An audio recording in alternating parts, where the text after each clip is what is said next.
Ci sono figure, nella storia, il cui contributo più profondo rimane celato a lungo, un po' come un tesoro nascosto. Quella che esploreremo oggi è esattamente una di queste.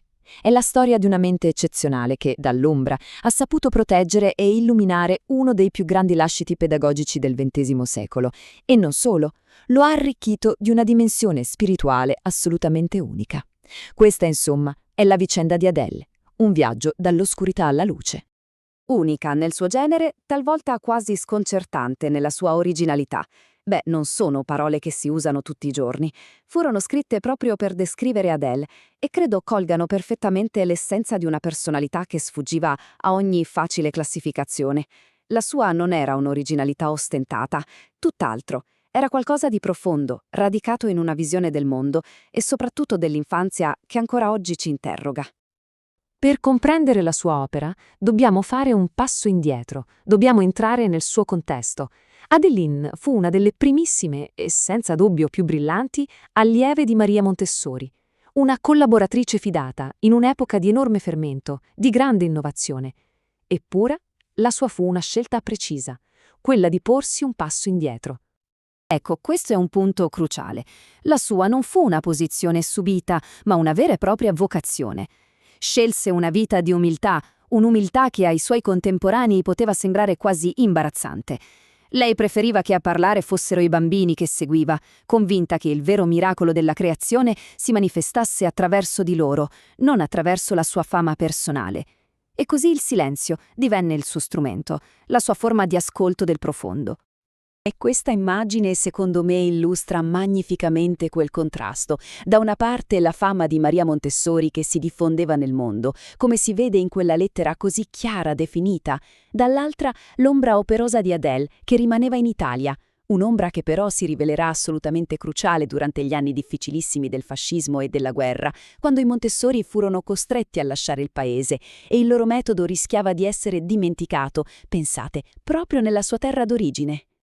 Ed è qui che la sua missione cambia. Da collaboratrice nell'ombra, Adele si trasforma in qualcosa di più. Diventa la custode di una luce che rischiava di spegnersi. Con i Montessori lontani divenne lei il saldo punto di riferimento in Italia. Le fu affidato il compito di sostenere, diffondere e difendere il metodo contro l'indifferenza e a volte persino l'ostilità delle istituzioni. In un'epoca di rottura, lei ha rappresentato la continuità. È stata il faro che ha permesso all'opera di sopravvivere. E la fiducia che Montessori riponeva in lei era immensa. In questa lettera si leggono parole che rivelano tutto. Evidentemente era destinata a non rimanere fra i detriti. Quest'opera è grande più di quanto avevamo visto finora. Montessori vedeva in Adele non solo una discepola, ma la figura destinata a portare avanti l'opera, forse su un piano ancora più elevato. Ma Adele non fu solo una custode. Fu un'innovatrice.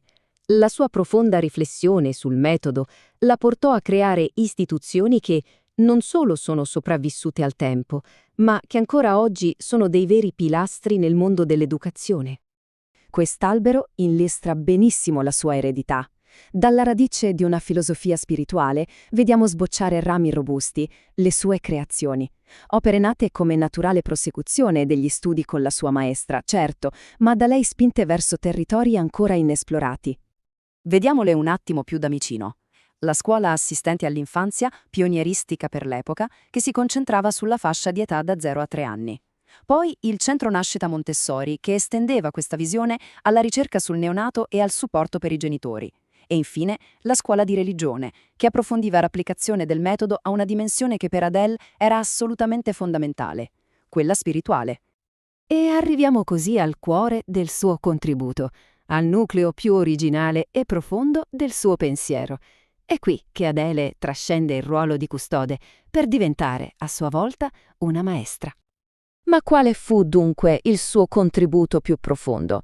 Quale fu quella luce che lei seppe trarre dall'ombra per illuminare il mondo dell'educazione?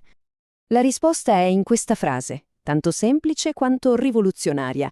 Dio e il bambino se la intendono.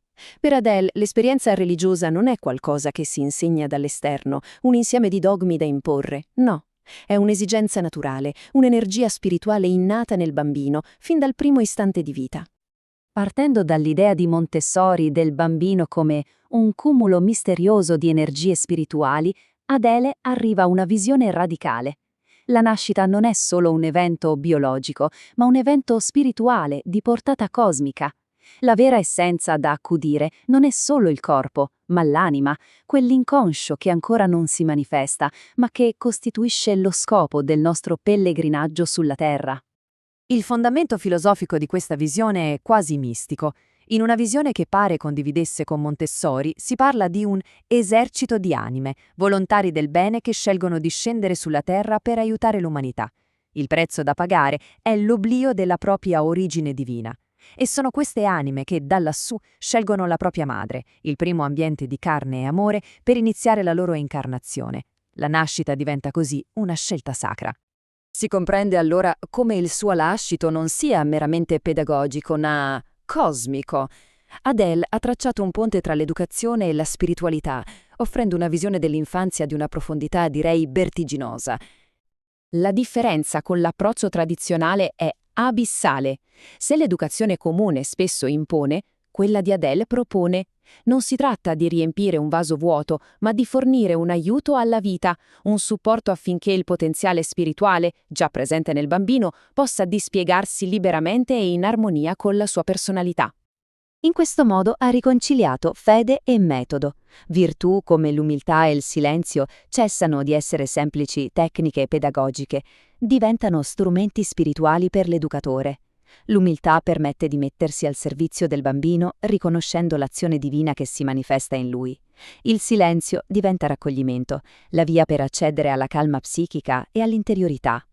E così il lavoro di Adele ci lascia con una domanda fondamentale, una provocazione che cambia ogni prospettiva.